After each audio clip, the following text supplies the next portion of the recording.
Conakry, 29 mai 2023. Merci de l'attention et bienvenue dans cette édition. Dans voici le sommaire. Régulation des médias en période de transition. La Guinée, le Mali et le Burkina Faso sont en conclave à Conakry. Les régulateurs partagent leur expérience à cet effet. Cour suprême, les hauts magistrats et experts travaillent sur l'organisation et le fonctionnement de l'institution. C'est un prélude aux prochaines élections. L'Union européenne, l'OIF appuie ce programme. On sommaire encore, dans la savane guinéenne, la construction et la réhabilitation des routes au cœur de la transition. Le tronçon Kongara-Kankan évolue à la satisfaction des usagers. Bientôt, la fin du calvaire.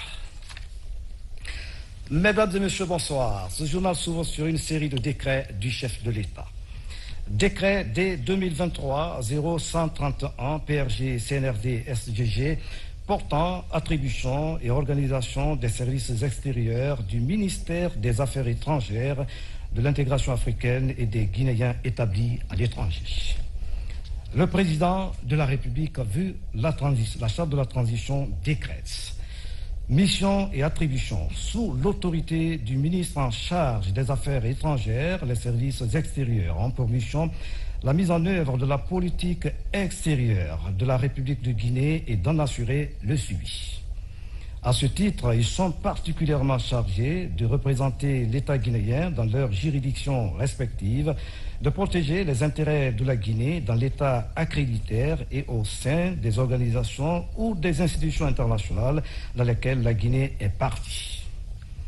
De négocier des instruments juridiques dont la Guinée entend être partie, de s'informer par tous les moyens licites des conditions et de l'évolution des événements dans les États et organisations ou institutions internationales accréditaires et faire rapport à ce sujet au gouvernement guinéen. De promouvoir les relations amicales, économiques, commerciales, culturelles et scientifiques entre la République de Guinée et les partenaires bi- et multilatéraux. De protéger les biens et les intérêts des ressortissants guinéens ainsi que des personnes morales de droit guinéen dans leur juridiction. D'assurer l'assistance consulaire aux ressortissants guinéens dans leurs juridictions respectives. De traiter les questions relatives à la situation des aéronefs et navires battant pavillon guinéen dans leurs juridictions respectives. D'informer les ressortissants guinéens et les opérateurs économiques étrangers sur les opportunités économiques et commerciales et encourager à investir en Guinée. D'identifier des opportunités économiques et commerciales dans les pays accréditaires, en informer les opérateurs économiques guinéens et apporter le soutien nécessaire à ceux qui décident d'y investir. D'encourager et de faciliter les échanges entre les opérateurs économiques et culturels guinéens et étrangers. D'identifier en temps utile les vacances de postes et les postes à pourvoir dans les organisations et institutions internationales, de susciter et de soutenir des candidatures guinéennes. De faciliter la délivrance des passeports et des documents d'état civil aux ressortissants guinéens à l'étranger. De faciliter la délivrance des visas et autres documents appropriés aux personnes désirant se rendre en République de Guinée. D'organiser le recensement des ressortissants guinéens résidant dans leurs juridictions respectives.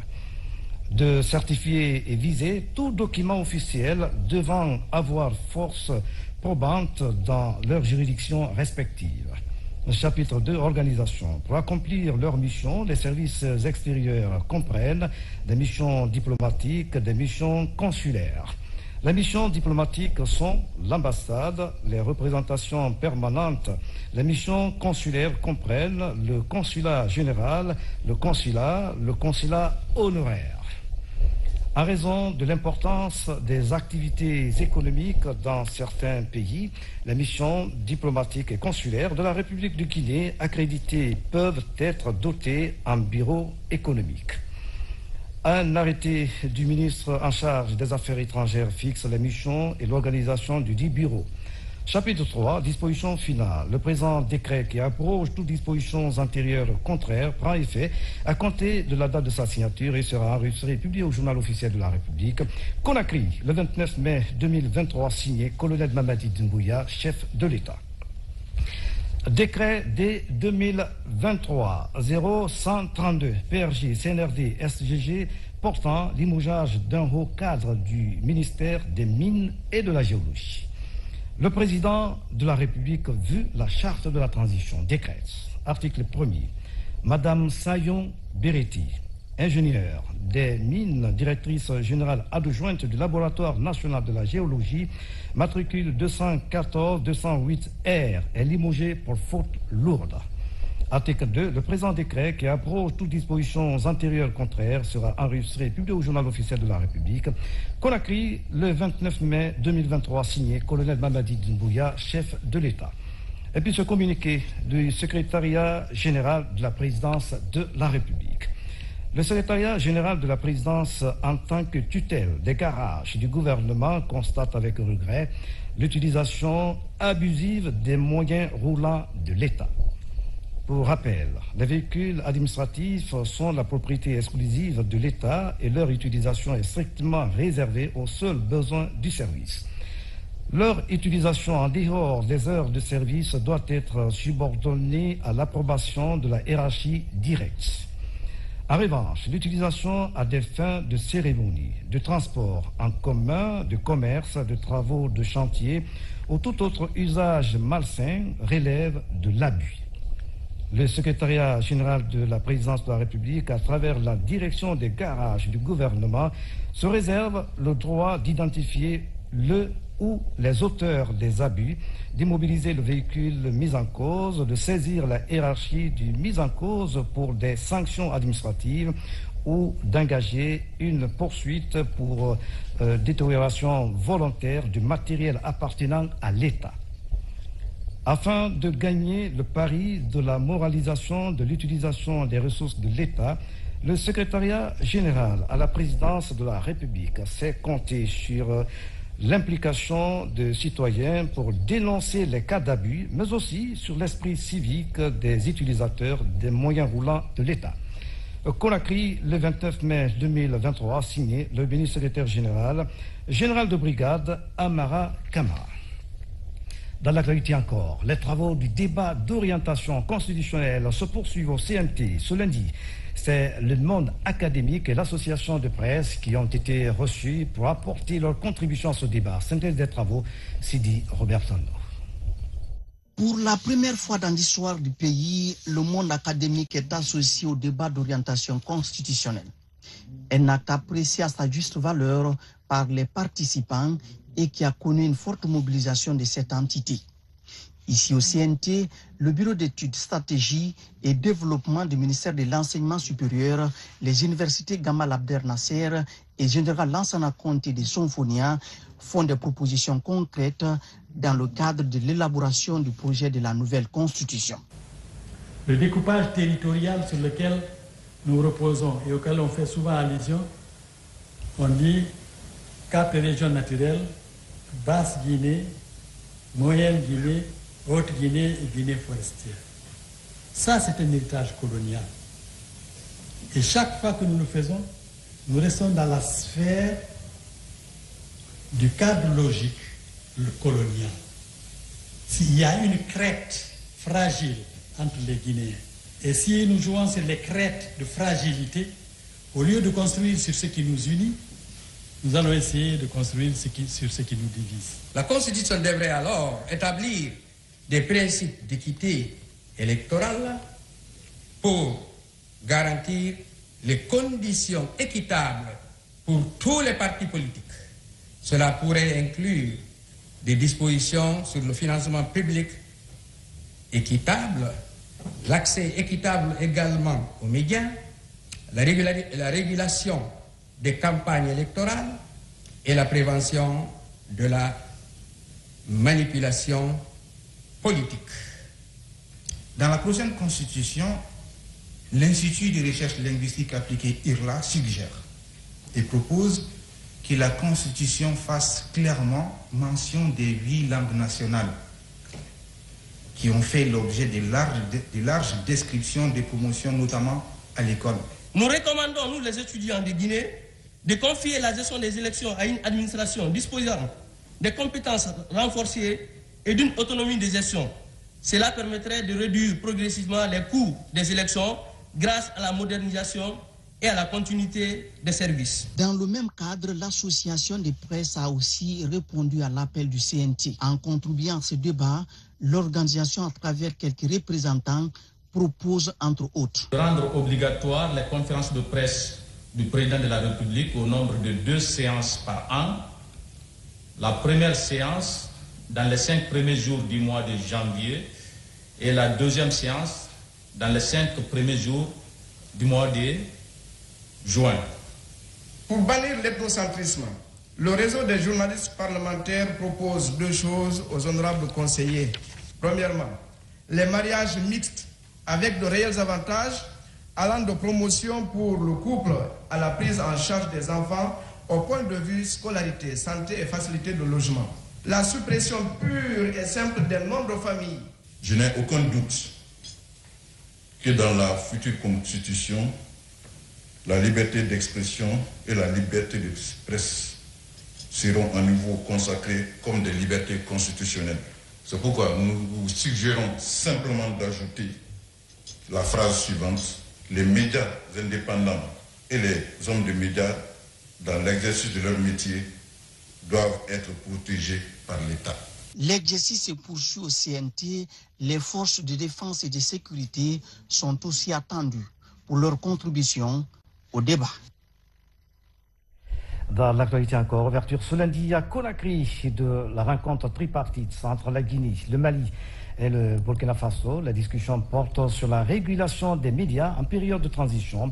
Durant 3 jours, les régulateurs de 3 pays en transition vont partager leur expérience en matière de régulation des médias. Mamadou Saliouba. La Guinée, le Mali et le Burkina Faso, 3 pays liés par l'histoire et rapprochés davantage par les transitions en cours. Pour renforcer cette amitié, ils partagent leur expérience dans la régulation des médias. Cette rencontre sera pour nous un cadre idéal pour discuter des enjeux et des défis auxquels nous sommes confrontés dans l'exercice de nos responsabilités de régulation des médias. Nous allons aborder des sujets clés tels que l'exercice de la liberté de la presse en période de transition, le respect de l'éthique et de la déontologie dans l'exercice du métier de journalisme, la lutte contre les discours de haine et la désinformation, le relais par les médias de l'incitation à la violence et, bien sûr, la protection des journalistes dans l'exercice de leur métier. Les 3 pays en transition échangent pendant 3 jours pour plus de responsabilités dans l'exercice de la profession de journaliste. Nous avons souhaité nous rencontrer ici pour partager nos expériences et voir comment aussi bien les organes de régulation que les médias peuvent accompagner utilement les transitions en place. Il est important qu'on ait une presse à la fois professionnelle pour bien éclairer l'opinion publique, mais aussi responsable pour éviter que leur activité ne fragilise encore nos pays. Le Mali et le Burkina Faso, au-delà d'être en transition, traversent des crises sécuritaires. Les résolutions de cette rencontre sont donc plus que nécessaires dans la régulation des médias. Les membres du comité de crise au ministère des Affaires étrangères étaient réunis ce matin pour échanger autour des Guinéens expulsés d'Algérie. Des dispositions immédiates ont été prises pour faciliter leur rapatriement au bercail. La diplomatie guinéenne s'active dans la prise en charge de nos compatriotes en situation difficile à l'étranger. Makeme Dozo signe le reportage. C'est une réunion d'urgence.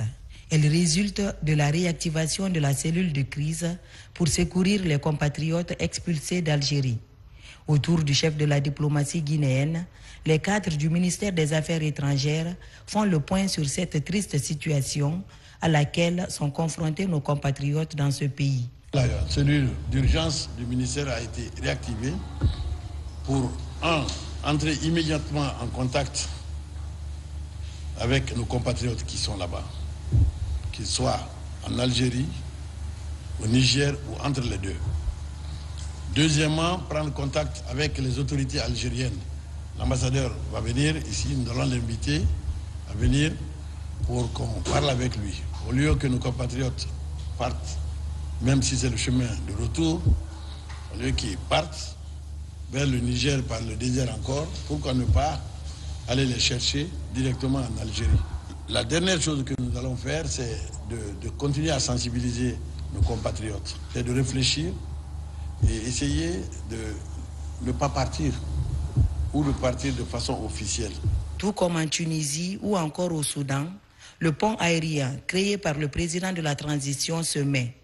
Le ministre des Affaires étrangères va faire le nécessaire pour rapatrier tous les compatriotes concernés par cette situation. La bonne nouvelle, c'est que les Guinéens cherchent à rentrer maintenant dans leur pays. Cette partie-là est à l'actif du chef de l'État. De voir que ceux qui sont partis, ceux qui ont fui, qui sont partis, veulent revenir parce qu'il y a un certain espoir qui commence à naître. Et donc, je voudrais profiter de cette occasion pour remercier le président de la transition. Une mission de prospection va se rendre dans les prochaines heures en Algérie pour évaluer les derniers développements de la situation et produire un rapport précis avant le déclenchement des opérations.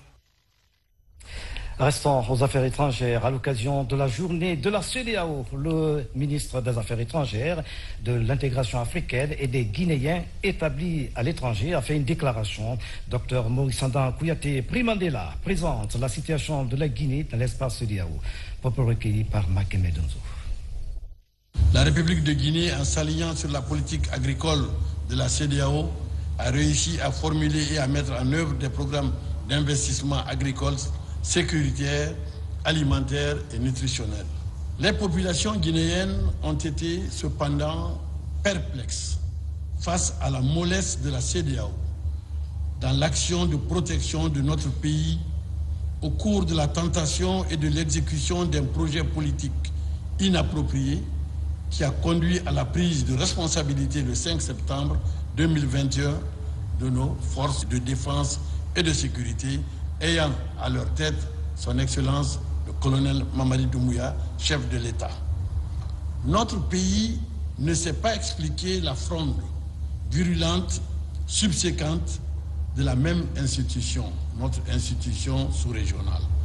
C'est dire que nous devons travailler tous ensemble pour aider notre organisation à reconquérir la confiance et l'espoir des peuples pour lesquels elle a été créée. C'est pour l'y aider que le CNRD et le gouvernement, sous la direction de son Excellence le colonel Mamadi Doumbouya, chef de l'État, ont accepté de signer un accord sur la transition en Guinée. Aujourd'hui, cet accord est en voie d'exécution et notre pays jouera sa partition dans l'intérêt exclusif des populations guinéennes. Nos relations avec la CEDEAO sont pacifiées en dépit des sanctions qui n'ont plus aucun sens. Nous devons veiller jalousement à poursuivre ce processus de pacification par un réengagement franc et constructif. Voilà, vous suivrez l'intégralité de cette déclaration de Dr Maurice Sandan Kouyaté après ce journal. La délégation conjointe de la Commission mixte de gestion des frontières poursuit sa campagne de sensibilisation dans les localités frontalières entre la Guinée et le Mali. Les localités reconnues comme étant des zones conflictuelles ont constitué la deuxième étape de cette mission. Les messages de paix et de cohésion sociale ont été livrés. Mohamed Lamine Camara sur les pas de la délégation, regardez. Jour comme nuit, la délégation conjointe parcourt des centaines de kilomètres pour arriver dans les localités frontalières. Les districts de Dalanka et d'Andela en Guinée, les localités de Diafrela et d'Aolila au Mali constituent la seconde étape de cette mission. Les messages véhiculés sont principalement axés sur le renforcement de la paix et la cohésion sociale le long de plus de 900 km de lignes frontières. Si nous sommes des frères, il est quand même bon que le bon vivre ensemble puisse vraiment être prôné. C'est les messages que les présidents de la République nous ont véhiculés pour que nous puissions quand même sensibiliser le long de ces frontières-là afin que Maliens et Guinéens se sentent ensemble. Durant ces 3 jours, on n'a pas manqué de véhiculer ces messages de bonne cohabitation, d'acceptation et surtout de maintenir les rapports de bon voisinage entre les résidents. Partout, les populations expriment le même souhait, le souhait de procéder à la délimitation et à la démarcation des frontières. La Commission nationale mixte mesure la portée de cette mission. De part et d'autre, du côté de la Guinée, tout comme du côté du Mali, toutes les 2 populations se réclament du Wassolom, par exemple. Ça, c'est leur famille. Et il se trouve que de tous les 2 côtés, cela est réclamé de la même façon, avec la même vigueur. Ça, c'est d'ailleurs très rassurant.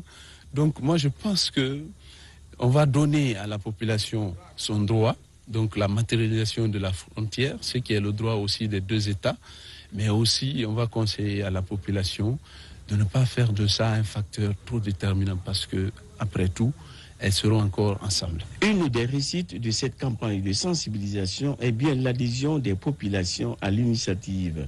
Toute chose qui devrait réconforter les 2 présidents pour leur volonté à prôner la paix et le vivre ensemble, surtout le cordon frontalier entre la Guinée et le Mali. Et puis l'autre temps fort de cette édition, la Cour suprême de Guinée est la plus haute institution judiciaire du pays. Cela après la suspension de la Cour constitutionnelle depuis l'avènement du CNRD le 5 septembre 2021. Pour conforter sa compétence en matière électorale, de hauts magistrats et experts travaillent sur l'organisation et le fonctionnement de l'institution à Conakry. C'est un prélude aux prochaines élections. Ce séminaire est organisé grâce à l'appui de l'Union européenne et de l'OIF et d'autres partenaires. Tierno Younoussaba, reportage. Depuis le 5 septembre 2021, les attributions de la Cour constitutionnelle sont transférées à la Cour suprême. Ce après la suspension de l'organe qui jusque-là assurait les fonctions constitutionnelles, ce qui de facto fait de la Cour suprême la plus haute juridiction du pays. Dans cette démarche, de hauts magistrats et autres experts travaillent sur la rélecture des textes portant organisation et fonctionnement de l'institution. Il s'agit donc d'intégrer la dimension constitutionnelle. Vous avez à portée de main une opportunité qui vous permet de mieux connaître et bien maîtriser 2 textes fondamentaux, à savoir la loi organique portant attribution, organisation et fonctionnement de la Cour suprême et le règlement intérieur de la dite Cour. J'ose espérer que vous mettrez à profit ce privilège d'échanger avec des experts talentueux pour qu'au sortir, vous ayez de moins en moins de doutes et d'incertitudes dans l'application de ces 2 textes essentiels. Ce soutien souligne l'importance que nous accordons au bon fonctionnement de la Cour suprême afin qu'elle puisse pleinement jouer son rôle durant cette transition. Dans sa nouvelle configuration, la Cour suprême aura ainsi pour responsabilité de se prononcer sur la plupart des processus électoraux au travers du contrôle de constitutionnalité et du traitement des contentieux. Le département de la justice poursuit ses réformes en vue de corriger les insuffisances liées à l'organisation des textes juridiques. Le ministre de la Justice dit son attachement à donner satisfaction aux justiciables. Déjà, Charles Wright promet de réadapter les textes organiques de la Cour suprême aux exigences de la refondation.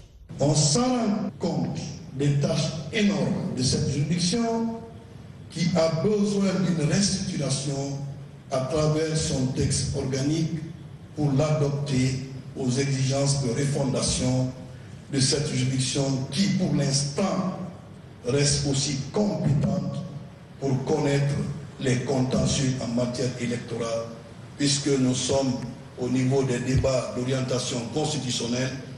Rien ne sait quelle va être la configuration pour l'organisme qui va statuer en matière de contentieux. Il est important de le rappeler.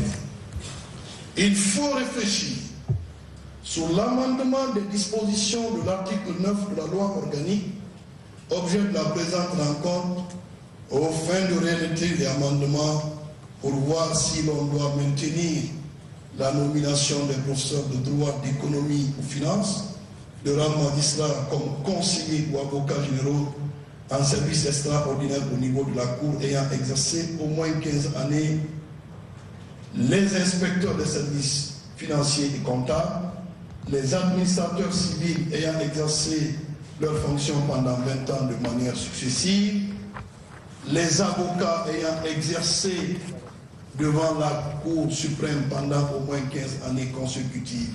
La Cour suprême reste compétente en matière électorale pendant cette transition, alors que l'on s'achemine vers des élections pour un retour à l'ordre constitutionnel.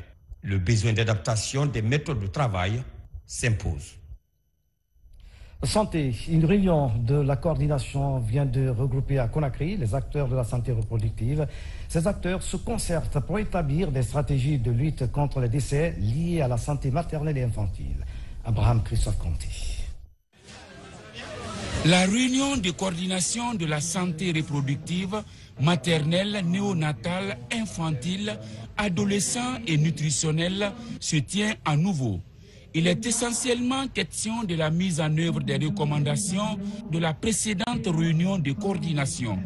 Partenaires techniques et financiers et cadres du ministère de la Santé interviennent dans le processus. Au cours de cette réunion, nous aurons des présentations qui vont faire l'objet des discussions et amendements après. Mais aussi, on s'accordera sur des choses qui vont dans le sens de l'amélioration de la santé de la mère, du nouveau-né, de l'enfant, des ados et des jeunes et de la population de façon générale. Cette rencontre d'échange est financée par l'Union de gestion du programme de renforcement des services et capacités sanitaires. Elle se veut un cadre de concertation et d'éclosion d'idées novatrices. La coordination des partenaires qui visent une telle rencontre doit vraiment nous mener à maximiser d'un côté l'impact des investissements qui sont faits par l'ensemble des partenaires pour que les partenaires techniques et financiers continuent à accompagner au dernier kilomètre la qualité et l'accès à ces services en matière de santé de la reproduction, santé maternelle, la nutrition. Nous avons jugé utile que de façon périodique, l'ensemble des acteurs gouvernementaux, les PTF, mais aussi la société civile, qu'on se mette ensemble au cours d'une réunion de coordination pour évaluer les progrès qui ont été réalisés, ressortir les grands défis que nous avons et de voir comment nous allons les solutionner. Au sortir de cette réunion de coordination en S-Hermania sur la santé de la reproduction, les participants devraient être en mesure de répondre aux besoins sanitaires des femmes et des enfants. Comment encourager et offrir l'égalité de chance à chaque entreprise qui postule pour les marchés de l'État, un exercice auquel s'attelle l'autorité de régulation des marchés publics. Pendant 4 jours, les membres du patronat unifié vont renforcer leurs compétences en technique de montage des dossiers, d'appel d'offres et de recours. Voici le reportage. Mamadi Ternakamisoko. L'attribution des marchés publics est un processus complexe et méthodique qui nécessite une meilleure maîtrise de tous ses contours. Pour offrir une égalité de chance aux promoteurs du secteur privé, l'autorité de régulation des marchés publics outille les membres du patronat unifié sur les règles et procédures de la commande publique. Du montage des dossiers d'appel d'offres au recours en cas de non-sélection, tous les aspects ont été pris en compte pour permettre aux entreprises de présenter de meilleures offres à l'État. Ils se sont rendus compte qu'ils avaient des possibilités, au-delà des simples avis d'appel d'offres ou des appels à manifestation d'intérêt, de rencontrer directement les autorités contractantes afin de poser certaines questions qui semblent non comprises par eux à la lecture des avis d'appel d'offres. Le secteur privé est un maillon important de la commande publique. L'objectif pour l'autorité de régulation des marchés publics ARMP est de contribuer à la création de la richesse. Au sortir de la rencontre, les participants se montrent armés d'éléments leur permettant de décrocher désormais des marchés. Ça nous permettra désormais de mieux déceler certains avis d'appel d'offres et nous ferons de bons choix sur comment procéder dans l'organisation du montage d'un dossier d'appel d'offres. qu'on a eu l'expérience, comment répondre au marché public et quelles sont les techniques qu'il faut pour pouvoir mettre plus de chances de son côté pour gagner des marchés publics. Comment répondre à un marché public, pratique et outils est le thème qui a réuni ces acteurs pendant 4 jours. La session est aussi une façon pour l'ARMP de lutter contre la corruption dans le cadre de l'acquisition des marchés de l'État. Et puis un reportage qui vient de nous parvenir à l'instant. Le Premier ministre chef du gouvernement a visité le parc urbain multifonctionnel de Conakry ce lundi. Dr Bernard Goumou a salué l'avancement des travaux. Ousmane Bengoua, reportage. La pose de la première pierre du parc urbain multifonctionnel pour les citoyens de Conakry remonte à décembre 2022. Ce qui veut dire que le compte à rebours a commencé pour le respect du délai d'exécution des chantiers de ces infrastructures d'intérêt public. Ainsi, les pouvoirs publics et la société maître d'œuvre Rio Tinto se rencontrent sur le site pour faire le bilan. Pour nous permettre de faire le suivi, il faut avoir un chronogramme. J'ai exigé à ceux qu'on me dépose une convention pour que chaque partie puisse connaître les responsabilités, n'est-ce pas, qu'il a pour la réalisation de ce grand projet auquel le président de la République tient. Alors, il a fixé une date. Alors, il faut que cela soit respecté. Le délai contractuel est fixé. Alors, c'est lui qui doit venir faire l'inauguration. Par conséquent, nous avons demandé à la société qui nous a promis qu'ils vont faire maintenant une bouchée double. Ils vont travailler nuit et jour. Ils vont ajouter, n'est-ce pas, les week-ends. Et vont faire le recrutement d'un effectif supplémentaire pour pouvoir respecter, n'est-ce pas, la date fixée par son Excellence, le colonel Mamadi Doumbouya. Après la visite guidée du Premier ministre chef de gouvernement et sa délégation sur le périmètre qui abrite les chantiers, le directeur général par intérim de la société Rio Tinto rassure. Nous avons encore quelques tuilages à faire, notamment la finalisation de la convention. Aujourd'hui, là où on est, vous avez vu, les travaux ont commencé. C'est le plus important. On est en bonne voie. Les contractants sont déjà sollicités et mobilisés. Et on va, comme l'a dit le ministre, mettre les bouchées doubles pour faire en sorte que le 5 septembre 2023, l'engagement qui a été pris par le Rio Tinto d'avancer sur ce projet soit respecté. Le parc urbain pour les citoyens de Conakry va offrir les espaces verts, sportifs, de loisirs pour les enfants une fois les travaux terminés. Voilà, de Conakry, direction savane guinéenne à Kankanabaya. La réhabilitation du tronçon Kounyaran avance à grands pas sur le terrain. Un imposant dispositif est mis en place pour accélérer les travaux. Les usagers apprécient le niveau d'exécution du chantier. De Kankan, voici le reportage de notre correspondant sur place, Yamo Kaba. Long de 25 km, ce tronçon reliant Kodjaran et le centre-ville de Madiana constitue un axe stratégique que le gouvernement de la transition a choisi de réhabiliter. Bientôt, la fin des travaux et l'acte est perçu comme une délivrance pour les usagers. Avec cette allure, nous disons merci. Aujourd'hui, le tronçon est un peu praticable.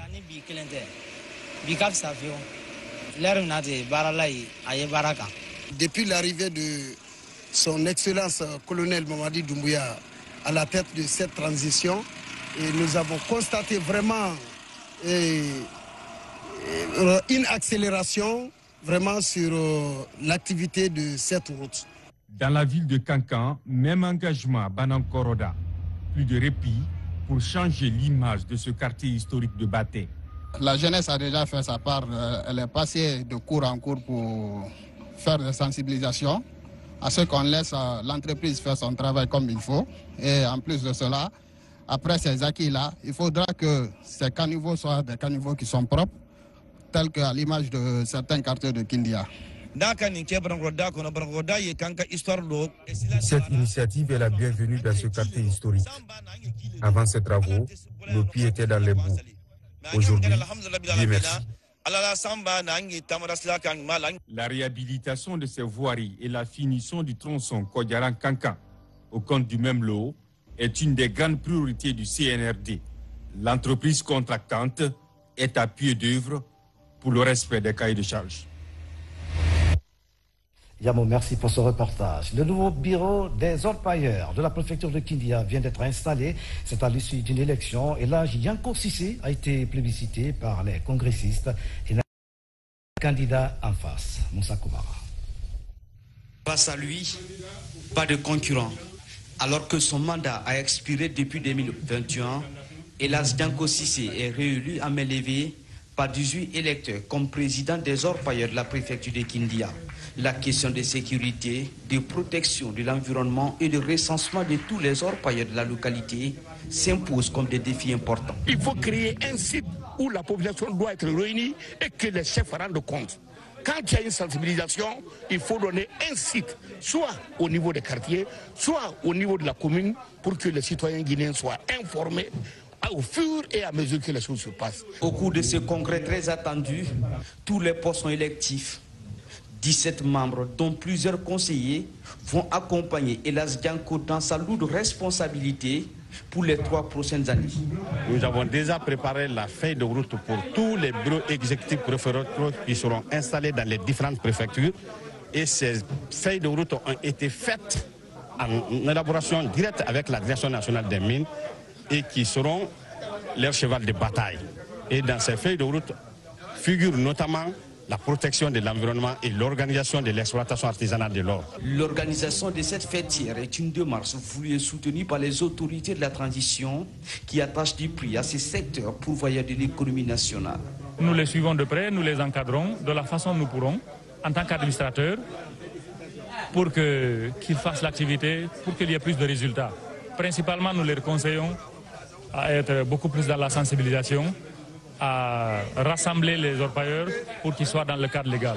Ce tout premier congrès de renouvellement des bureaux s'est déroulé devant un huissier de justice. Moussa Koumara, nous restons dans la ville des agrumes à Kindia. Le secteur de Timbo à Frigagbe est une zone minière par excellence, vous allez les voir. Les études ont prouvé l'existence d'une importante quantité de bauxite dans la localité. Ce week-end, une équipe de la direction préfectorale des mines et une société d'exploitation étaient sur le terrain pour toucher du doigt des réalités. Bakary Bambakondi. Dans la sous-préfecture de Frigagbe, préfecture de Kindia, le secteur Tombo regorge une importante quantité de bauxite sur ce site de 241 km². La découverte fait suite à la recherche de la société Faco Guinée Bauxite Ressources depuis quelque temps. La présente visite de terrain des autorités préfectorales des mines de Kindia et la société Faco Guinée Bauxite Ressources est de s'enquérir des réalités de la zone avant le démarrage des travaux d'exploitation. Lorsque nous avions eu ce permis, il a fallu d'abord que vraiment nous-mêmes nous faisions une recherche avec nos géologues pour vraiment identifier une réserve. Les retombées de Faco, c'est dans l'intérêt supérieur de la Guinée, mais aussi de la région de Kindia. Selon les premières études, 80 millions de tonnes de bauxite sont exploitables sur ce site.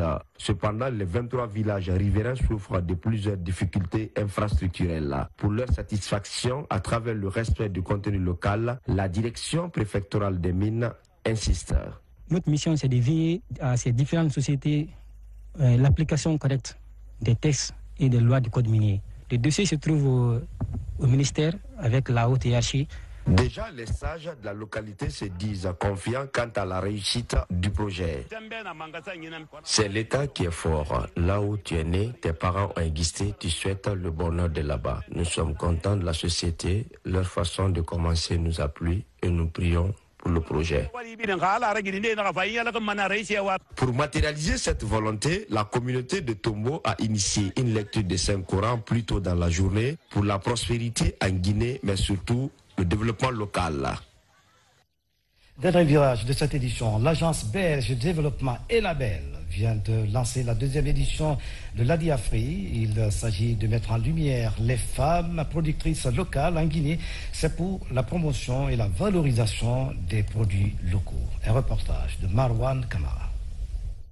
La production locale est de nos jours de plus en plus dynamique et inspire les jeunes Guinéens.